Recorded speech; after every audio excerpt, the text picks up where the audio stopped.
성부와 성자와 성령의 이름으로 아멘. 하늘을 우러러. 사랑하는 하느님 아버지 뜻 안에서 스승이신 예수님과 도움이신 성령님과 사랑하는 성모님과 성요셉 아버지와 성미카엘 대천사와 하늘의 모든 거룩한 천사들과 성인들의 정고를 청하며 기도드립니다. 아버지, 오늘도 인류에서 아버지께서 사랑하시는 자녀들, 그들이 바친 많은 희생과 기도와 예물과 갈망과 또 아버지께 마땅히 받으셔야 될 그 모든 권리들, 그리고 사랑, 자원한 예물, 이 모든 것들을 예수님과 어머니의 하나 되신 성심을 통하여 아버지의 대전 앞에 역겹지 않고 흠없는 예물로 아버지께서 모두 받으실 수 있도록 두 분의 성심을 통해 아버지 대전 앞에 봉헌드리오니 아버지 사랑하는 자녀들이 바쳐드린 모든 것들을 너그러이 받으시고 위로받으시옵소서. 또한 온 인류에 악을 행하느라 혈안이 되어 있는 아버지께서 그래 내일을 한번 해보거라 해서 허락해서 교회에 들어온 많은 지도자들, 또 정치 지도자, 전 세계에 막강한 영향력을 끼치는 이 모든 리더들이 오히려 더 역겹고 더 사악하고 더 추잡하며 더 모욕적이고 그리고 배은망덕으로 매일같이 날카롭고 예리한 송곳으로 아버지의 심장을 겨누어 꿰뚫어들이는 이 고통, 그 모든 치욕과 고통과 모욕과 배은망덕적 죄를 저희 사명이 그리고 저희 제자들과 저희 십자가 사도직이 오늘도 너무나도 부족하오나 배상과 보석을 드리며 이 강의마저도 그 모든 것을 배상과 보석 드리는 마음으로 아버지께 바쳐드리고 봉헌드립니다. 아버지 위로받으시고 그리고 어서 빨리 아버지 뜻이 다스리시는 세상이 이 지상에 가시적으로 모든 이가 느낄 수 있게끔 완벽하게 마귀를 다 물리쳐 이겨 없애버려 주시고 이제 완벽하시고 온전하시고 참되고 바르시며 아름답고 수많은 매력적이고 그윽한 향기로 가득한 아버지의 뜻 신적 질서로 어서 빨리 인류를 다스려주시옵소서. 또한 아버지께서 사랑하시는 아들 트럼프 대통령이 진리와 맹렬한 싸움을 매일 열심히 수행하고 있습니다. 그를 돕고 있는 선의 모든 세력과 그와 하나 되고 협력하고 동조한 미국의 모든 백성들 그리고 글로리 수호천사 더 많은 천사 군단을 파견하시어 그 아들이 완벽하게 승리를 거둘 수 있도록 이 진리에 위배되는 딥스테이트의 모든 마귀적 세력을 그냥 몇 마리만 죽이는 것이 아니라 머리끝부터 발끝까지 모든 마귀 세력을 잔뿌리 하나 남기지 마시고 뿌리째 다 드러내시고 캐내시어 온 세상 사람들 위에 높이 들어 올리시어 모두가 마귀를 알아보고 깨닫고 발견하게 하시며 그래서 그 마귀를 가장 비참한 방법으로 아버지께서 죽여주시옵기를 또 어머니의 완덕의 발 아래 그 마귀들의 모든 정수리를 봉헌드리오니 하느님이 말씀하신 대로 골통을 부숴버리시고 숨통을 끊어놓으시어 이제 그 마귀 세력이 이 지구상에 어떤 나라에도 발붙이고 살지 못하게 완전히 3, 4대 그 이후의 후손까지도 멸하게 하여 주셔서 이제 아버지께 속한 선의 세력만이 이 지구상에서 살아가는 그런 나라가 그런 신적 질서로 가득한 나라가 어서 빨리 도래할 수 있도록 예수님 어머니 자비를 베풀어 주시고 저희들을 불쌍하고 가여이 여겨 주시옵소서. 이 모든 기도 우리 주 예수 그리스도를 통하여 비나이다. 아멘. 성부와 성자와 성령의 이름으로 아멘. 안녕하십니까. 하느님의 뜻 선교의 윤피아수녀입니다. 자, 오늘도 하느님 아버지께서 대중을 위해서 인류를 위해서 어떤 진리의 말씀을 주셨는지 여러분과 함께 학습해 보도록 하겠습니다. 2020년 12월 11일 대중을 위한 메시지. 저 모리는 또다시 하느님 아버지의 성심이라고 알게 된 큰 불꽃을 봅니다. 하느님 아버지께서 말씀하십니다. 자녀들아, 내가 너희의 영적 집에 대해서 말할 때 나는 곧 너희의 마음에 대해서 말하는 것이다. 너희가 짓는 영적 집은 벽돌과 회관죽으로 만들어지는 것이 아니다. 이 집은 너희가 일생 동안 바치는 모든 기도와 희생으로 지어지는 것이다. 너희가 개인적 거룩함을 추구하면 추구할수록 너희의 영적 집은 악의 모든 공격에 대한 더욱더 견고한 요새가 된다. 대단한 열정으로 기도하는 이들 중에는 특별한 천사 한 명이 그들의 마음의 입구에 배치되어 있는 이들도 있다. 자비와 사랑인 이 천사에게 도움을 요청하기를 주저하지 마라. 너희가 영적 집을 돌보지 않고 방치하면 죄의 곰팡이들이 생겨나기 시작한다. 이것들은 기도와 희생을 소홀히 하고 나를 기쁘게 하려는 노력을 하지 않는 행위들을 말한다. 이런 영혼들은 지상에서는 대저택으로 여겨지지만 내 눈에는 거주하기에 적합하지 않은 판잣집으로밖에 보이지 않는 것들을 짓는다. 가끔씩 나를 기쁘게 하는 새로운 방법들을 찾아냄으로써 너희의 개인적 거룩함의 집에 새로 페인트 칠을 하여라. 양심 성찰을 통해 자주 집안 청소를 하여라. 그러면 너희는 너희의 개인적 거룩함의 집에 성령을 맞아들일 수 있게 될 것이다. 주님의 말씀입니다. 사랑하는 하느님 아버지, 감사합니다. 자, 영적 집에 대한 6번째 비유 시간입니다. 오늘은 무엇에 대해서 말씀하시는가 하나하나 살펴보겠습니다. 자녀들아, 내가 너희의 영적 집에 대해서 말할 때 나는 곧 너희의 마음에 대해서 말하는 것이다. 그렇죠. 이 영적 집이라는 것은 하느님과 나와의 50대 50의 공유자로서 내 마음 안에 짓는 집입니다. 눈에 절대 이론론적으로 유물론적으로 보이지 않는 집. 그러니까 마음에 대해서 말하는 거라고 말씀하시죠. 너희가 짓는 영적 집은 벽돌과 해반죽으로 만들어지는 것이 아니다. 그러니까 이렇게 눈에 보이는 형상적이고 이론론적이고 겉에 드러나는 그렇게 어떤 벽돌과 물질적인 어떤 반죽 같은 걸로 만들어지는 그런 집을 말하는 게 아니다. 내가 영적 집을 말하는 것은 이 집은 너희가 일생 동안 바치는 모든 기도와 희생으로 지어지는 것이다. 그러니까 이 내 마음 안에 하느님과 함께 공유하는 이 영적인 집은 기도와 희생, 그런 뭐죠? 기도, 행하는 거라고 말씀드렸죠. 아버지의 뜻을. 희생, 예수님을 닮은 의로움으로 아버지가 원하시는 것을 행하는 것. 이게 기도와 희생이에요. 그럼 사람이 내가 일생 동안 하느님의 뜻을 과연 얼마나 이루어드렸는가가 관건이네요. 그렇죠?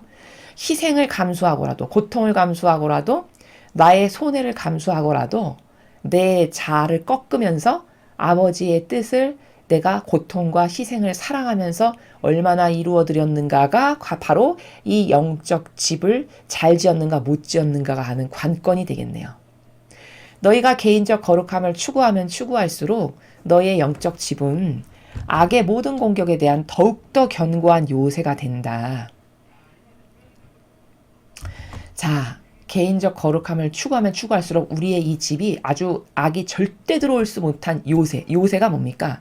그 성 중에서도 아주 튼튼하고 강해서 어떤 적이 뚫고 들어오려고 노력을 해도 절대 뚫을 수 없는 성을, 아주 단단하고 견고한 성을 요새라고 하잖아요.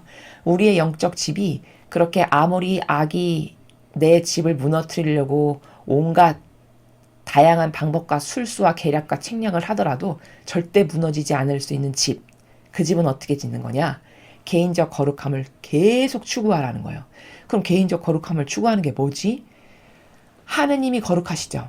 하느님이 원하시는 다양한 방법들, 즉 사랑도 하느님이 좋아하시는 방법으로 사랑하는 거고, 그러니까 거룩한 사랑의 질서로 사는 거고, 또 하느님이 가지고 계신 다양한 질서들, 뭐를 판별하고 분별하고 정할 때 아버지는 진리의 근거에서 모든 걸 하시지, 나도 그 아버지가 가르쳐 주신 진리의 근거에서 뭐 옳다 그르다 좋다 나쁘다 선택하고 말고 이거 진리의 근거에서 하고, 이렇게 다 하느님이 가지고 계시는 진리의 나라, 거룩한 사랑의 나라, 신적 질서의 나라, 십계명의 나라, 이런 것을 자꾸 내가 추구할수록 점점 나의 영적 집은 너무너무 튼튼하고 단단해져서 절대로 마귀가 들어올 수 없는 요새가 된다는 거예요. 당연히 그렇겠죠? 여러분, 우리가 일상생활에서 마귀에게 잘 속아서 맨날 넘어지고 그러는 건 왜입니까? 사사로운 감정에 휘둘리거나 혹은 내 자아가 원하는 거를 하다 보니, 내 사욕과 욕망을 따르려고 하다 보니 다 이 나로부터 발로 되는 것을 따라서 맨날 마귀한테 지는 거예요. 근데 여기 거룩함을 추구한다는 건 뭐죠? 나로부터 발로 되는 걸 따르는 게 아니에요. 다 하느님으로부터 발로 된 걸 따르는 거잖아요. 사랑도 아버지가 기준해 주신 거룩한 사랑. 뭘 맞고 틀리고 옳고 그른 애도 아버지가 가르쳐 주신 진리의 근거에서. 그렇죠? 그거에 의해서 뭐 선택도 그거에 의해서, 분별도 진리에 의해서, 뭘 말하고 행동하는 것도 진리에 의해서, 다 나로부터 임발부되는 건 다 끊어버리고 다 아버지가 가지고 계신 원칙, 질서, 경계 이런 거에 근거해서 뭘 결정하니 마귀가 뚫고 들어올 공간이 당연히 없죠. 여러분, 인간으로 태어난 사람 중에 마귀가 패배시키지 못한 유일한 사람이 성모님이십니다. 근데 그 성모님은 패배시킬 수 없었던 결정적 이유가 뭐냐? 마귀가 말하는데 너무 작아서, 그 인성이 너무너무 작아서 찾아볼래야 찾아볼 수가 없었다라는 거예요. 마귀가 고백하기를. 그 말은 뭐죠?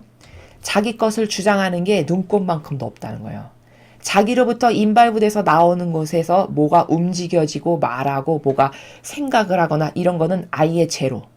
그러니까 거기 꼬드기거나 거기 유혹을 하거나 계략으로 어떤 침투를 해가지고 들어갈 공간이 없죠. 그러니까 마귀가 일평생 한 번도 자기가, 모든 인간은 다 자기의 계략에 의해서 넘어지고 맨날 또 자빠진 데 또 자빠지고 또 자빠지고 또 실패하고 또 실패하고 또 악에 하나 되고 다 이런데 오로지 성모님만 그렇지 않았다라고 하면서 그 이유는 성모님의 그 자금의 위대성. 그 작다라는 것은 그 인성이, 그 인간적 요소가 단 하나도 없어서 자기 것을 내세우는 게 나노 단위 하나만큼도 없어가지고 뚫고 들어갈 구멍을 못 찾았다는 거죠, 마귀가. 이러면 퍼펙트해지는 겁니다. 바로 우리도 지금 네가 개인적 거룩함을 추구하면 추구할수록이라는 나라가 바로 그 나라예요. 성모님이 사셨던 그 나라. 자기 존재적 가치 자체를 그저 아버지와 하나 되는 것밖에는 오로지 목적이 없고 관심도 없는. 그래서 완덕이라고 심지어 불리기까지 하시는 이 상태. 이 상태가 되면 마귀가 절대 들어갈 수가 없겠죠. 마귀가 들어갈 수 있는 구멍을 숭숭숭숭 내주는 건 다 뭐죠? 다 내 뜻, 내가 좋아하는 거, 내 의지, 내 기호, 내 경향, 내 정서, 내 사고방식. 이걸 따르니까 마귀가 그 큰 구멍으로 숭숭숭숭 들어갔다 나갔다 들어갔다 나갔다 이렇게 하는 거거든요. 그래서 이 거룩함을 추구하라는 건 아버지의 거룩한 사랑의 질서, 아버지가 주신 십계명, 아버지가 주신 진리, 아버지가 주신 정의와 자비, 이런 것에 근거해서 모든 것을 행하는 것. 그러면 너는 점점 더 악이 뚫고 들어갈 구멍이 메꿔져서 아주 단단한 요새가 된다. 너의 집은. 이 말이죠. 대단한 열정으로 기도하는 이들 중에는 특별한 천사 한 명이 그들의 마음의 입구에 배치되어 있는 이들도 있다. 뜨거운 열정과 갈망으로 기도하는 사람들 중에는 하느님께서 수호천사를 한 명씩 더 파견을 하신대요. 그래서 모두가 그런 건 아니지만 그런 사람들도 있다. 이렇게 말씀하셨어요. 이렇게 특이한 케이스에 수호천사를 하나씩 더 주시는 경우가 있어요. 예전에 마라나타 성지에서도 여기 오늘 발현하셨던 때 여기 오늘 왔다 가는 자녀들에게는 내가 특별히 수호천사를 하나씩 더 주겠다. 이렇게 말씀하셨던 적이 있었거든요. 그때 발현했을 때 간 사람들은 수호천사를 한 명씩 더 받는 거죠. 뭐 이런 케이스라든가 오늘 말씀하신 이런 케이스, 이렇게 하나님이 허락하셔서 남들은 다 수호천사가 하나인데 둘, 셋 뭐 이렇게 있는 사람들이 있는 거죠. 그럼 그 사람들은 더 유리하죠. 악으로부터 보호되기가. 그래서 그렇게 더 배치되어 있는 이들도 있는데 자비와 사랑이 이 천사에게 도움을 요청하기를 주저하지 마라. 네가 이런 거룩함으로 자꾸 점진적으로 나아가서 하느님과 하나 되고 예수님과 어머니의 정신으로 고결해지기를 원할 때 너에게 파견된 이 천사에게 자꾸만 도움을 청해라. 그 천사의 파견된 목적이 우리들을 도와주기 위해서잖아요. 우리의 영혼을. 그러니까 자꾸 청해라. 요청하기를 주저하지 마라. 너희가 영적 집을 돌보지 않고 방치하면 죄의 곰팡이들이 생겨나기 시작한다. 그렇죠. 당연하죠. 이 집도 관리 안 하면 거미줄 끼고 금방 퀴퀴해지고 이상해지는 거랑 똑같이 내 마음 안에 하느님과 50대 50으로 짓는 이 집을 돌보지 않고 방치하면 죄의 곰팡이, 죄라고 하는 곰팡이가 생겨난대요. 그럼 돌보지 않고 방치하는 건 뭐냐? 바로 말씀하시는데 기도와 희생을 소홀히 하는 거예요. 또 하느님을 기쁘게 하는 노력을 하지 않는 거. 이게 영적 집을 돌보지 않고 방치하는 거예요. 그러면 일평생 하느님을 기쁘게 하려는 노력을 한 번도 해보지 않았거나 나를 희생으로 고통을 사랑해서 기도와 희생을 한 번도 해보지 않은 사람은 아이의 영적 집이 아주 시커멓고 희귀한 죄라고 하는 것으로 가득하겠네요. 그쵸? 그러니까 이 아버지의 뜻을 이루기 위한 기도와 희생, 그리고 하느님을 기쁘게 하는 것, 이 두 가지 요소가 얼마나 하느님이 반기시는 거고 중요한 건지를 우리가 여기서 깨달아야 되겠습니다. 이런 영혼들은 지상에서는 대저택으로 여겨지지만 내 눈에는 거주하기에 적합하지 않은 판잣집으로밖에 보이지 않는 것들을 짓는다. 그러니까 겉으로 봤을 때 멀쩡해 보이는 사람, 그 사람의 영혼도 그러냐? 영혼은 그렇지 않는 경우가 많다는 거예요. 특히 세상에서 높은 직함과 직위와 권력과 온갖 것을 다 가지고 있는 사람들일수록 다 그렇진 않지만 이런 기도와 희생으로 혹은 하느님을 기쁘게 하는 노력을 하는 것에는 관심이 거의 없죠. 그러니까 겉으로 이런 쪽을 봤을 때는 다 의리의리한 대저택을 하느님하고 지었을 거야 라고 보이는, 특히 누가 여기에 해당할까요?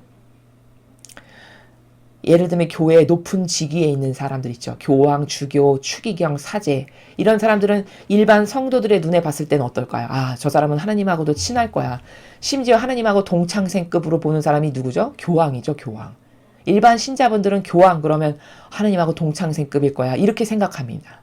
절대 그렇지 않다는 거예요. 여기서 말씀하시는 거는 이런 지상에서는 너희 눈으로 봤을 때는 대저택으로 그들의 영혼이 대저택을 짓고 살 거야 하느님하고 이렇게 생각하겠지만 내 눈에 봤을 때는 판잣집이다 이렇게 말씀하시는 거죠. 왜? 기도와 희생을 하거나 하느님을 기쁘시게 하는 노력을 해야지만 그 집이 깨끗하고 거기에 많은 열매를 주렁주렁 다는 건데, 여러분이 한번 객관적으로 보세요. 그 높은 직함과 직책을 가지고 있는 교회의 지도자여 리더라고 하는 사람이 희생과 고통과 배상과 보속을 사랑합니까? 아니면 사욕과 욕망으로 보신주의자로 교회에 와서 타협하면서 삽니까? 대답은 여러분의 양심 안에서 다 아실 수 있을 겁니다. 가끔씩 나를 기쁘게 하는 새로운 방법들을 찾아냄으로써 너희의 개인적 거룩함의 집에 새로 페인트 칠을 하여라. 자, 이 집이 키키해져 가요. 자꾸 죄가 쌓여. 근데 그 죄를 벗어버리고 새롭게 할 수 있는 방법들을 가르쳐 주시는데 뭐죠? 아버지를 기쁘게 하는 방법을 자꾸 찾아내래요. 그러면 집을 새롭게 꽃단장하는, 페인트 칠을 하는 게 아버지를 기쁘게 하는 방법을 찾아내서 실행하는 거, 그게 내 집을 새롭게 꽃단장하는 방법이라는 거예요. 그러니까 하느님과 소통하는, 그러니까 하느님과 가까워지는, 천국에 가는 이 방법은 굉장히 다양해요. 근데 그 중에서 쉽다고 할까요? 아니면 누구나 접근할 수 있는 손쉬운 방법 중에 하나가 뭐냐? 그게 하느님을 기쁘시게 해드리는 거예요. 뭐 이건 진리를 많이 알고 적게 알고 아무 상관없어요. 여러분, 과거 구약을 보면 예수님께서 너는 구원받았다는 사람들이 바리사야 율법학자들이든가요? 진리 많이 알고 거룩해 보이고 똑똑한? 아니면 창녀, 세리, 뭐 뭉둥병자, 소경, 다리 저는 사람, 이런 사람이든가요? 정말 사람으로 봤을 때 하찮고 별것 없고 죄인이라고 해서 모든 이스라엘 백성들이 꺼려하는, 그들이 오늘 오히려 하느님으로부터 사랑받고 구원받았다라고 예수님이 하셨어요. 그럼 그게 뭐죠? 하느님을 과연 누가 얼마만큼 사랑하느냐에 그 반향에 의해 결정이 되는 거지, 뭐 지식의 진리를 많이 알고 있거나 뭐 엄청난 뭐 히브리어 라틴어를 뭐 배웠거나 주교야 교황이야 이런다고 해서 그들이 하느님과 가서 동창생급의 천상의 높은 위치에 올라가고 이런 거 절대 아닙니다. 엄청난 착각이에요. 하느님이 정말 기뻐하시는 것은 다윗과도 같이, 예를 들면 다니엘과도 같이, 욥과 같이 그들의 공통점이 뭡니까? 하느님을 정말 진실로 믿고 신뢰하고 사랑했어요. 다윗이 하느님을 사랑하는 정신을 보십시오. 그 계약의 계를 이제 막 한 데에다 있다가 모셔오니까 너무 신나서 막 왕인 채통도 잊어버리고 막 춤추죠. 춤추면서 이 바지가랑이가 다 내려가잖아요. 성경에 보면. 근데 그것도 모르고 계속 춤을 춰요. 그래서 그 부인이 아유 꼴 줬어. 왕이나 돼가지고 그 여러 여자들 앞에서 바지가 내려가도록 춤을 추는 그게 왕의 채톤이냐고 이렇게 흉보죠. 근데 그때 다윗이 뭐라 그러냐면 나는 하느님을 위해서라면 이거보다 더한 것도 한다라고 이렇게 말해요. 하느님이 이런 정신을 예뻐하시는 거거든요. 이런 속성을 좋아하시는 거거든요. 그래서 다윗이 그토록 축복을 많이 받은 거예요. 너 같은 아들은 과거에도 없고 현재에도 없고 미래에도 없을 것이다. 다윗, 눈에 넣어도 아프지 않은 내 아들 다윗. 왜 그렇게 말씀하셨을까? 그 사랑을 이길 수 있는 거는 없어요. 여러분도 그러시죠? 여러분을 누군가가 열렬히 갈망하고 매일 줄지 않는 사랑으로 그렇게 갈망하고 사랑한다. 거기 감동 안 할 사람이 있나요? 없습니다. 없어요. 사람도. 다 사랑이라는 속성을 좋아하기 때문에 누군가 나를 그렇게 열렬한 갈망과 한결같은 정성과 지향으로 사랑한다면 거기에 감동 안 할 사람이 누가 있어요? 하느님도 마찬가지예요. 사랑의 주인이 하느님이시기 때문에. 그럼 다윗과 같은 그런 정신으로 하느님께 사랑을 드리는 것만이, 하느님을 그렇게 기쁘게 하는 방법이, 기쁘게 하는 것을 매일 행하는 것이 내 집, 영적 집을 깨끗하게 새롭게 단장하는 거고, 하느님과 더 가까워지고 예수님과 어머니처럼 아버지를 기쁘게 해드리는 그런 아들과 딸이 되는 거다라는 거죠. 양심 성찰을 통해 자주 집안 청소를 하여라. 그러면 너희는 너희의 개인적 거룩함에 집에 성령을 맞아들일 수 있게 될 것이다. 양심 성찰이 집안 청소하는 거래요, 여러분. 그럼 양심 성찰은 뭐죠? 고해성사 보셔도 되고, 혹은 소죄들, 매일매일에 우리가 저지르는 소죄들, 그런 거는 혼자 조용히 기도 가운데 진리에 근거한 것만 내가 말하고 행동하는가를 성찰해 보는 거예요. 그게 양심 성찰이에요. 양심 성찰은 뭐다? 피상적이고 막연하게 저 오늘 교회 한번 빠졌습니다. 뭐 엄마 말씀 잘 안 들었고요. 숙제 안 했고요. 뭐 물론 그것도 안 하는 것보다는 낫죠. 그렇지만 죄를 뉘우치고 회개한다는 거는, 양심 성찰을 한다는 거는 본질적으로는 뭘 말하는 거냐면 진리에 근거하지 않은 것에 입각해서 뭘 말하고 행동하고 선택한 게 다 죄예요. 그거를 성찰하라는 말씀이세요. 진리에 근거하지 않고 이 진리에 입각해서 뭐 옳고 그르고를 하지 않은 기타 이외의 모든 것 있죠. 그게 다 죄라고요. 그걸 고하는 게 고해성사고, 그걸 성찰해서 아버지께 죄송합니다, 잘못했습니다, 용서해 주세요 하는 게 양심 성찰이에요. 그렇게 할 때 거룩함의 집에 누가 오실 수 있다고요? 이제 성령 하느님께서 오실 수 있대요. 우리의 거룩함에 마음 안해지는 이 집에. 그렇죠. 깨끗해야 사실 수 있을 거 아니에요. 역겨운 죄악을 가지고 있는데 성령 하느님이 오실 수 있나요? 못 오셔요. 오시기 싫어서가 아니라 올 수가 없어요. 어둠과 빛이 하나 될 수가 없으니까. 그럼 집안을 깨끗하게 해놔야지 오실 수 있잖아요. 그 깨끗하게 하는 작업이 뭐다?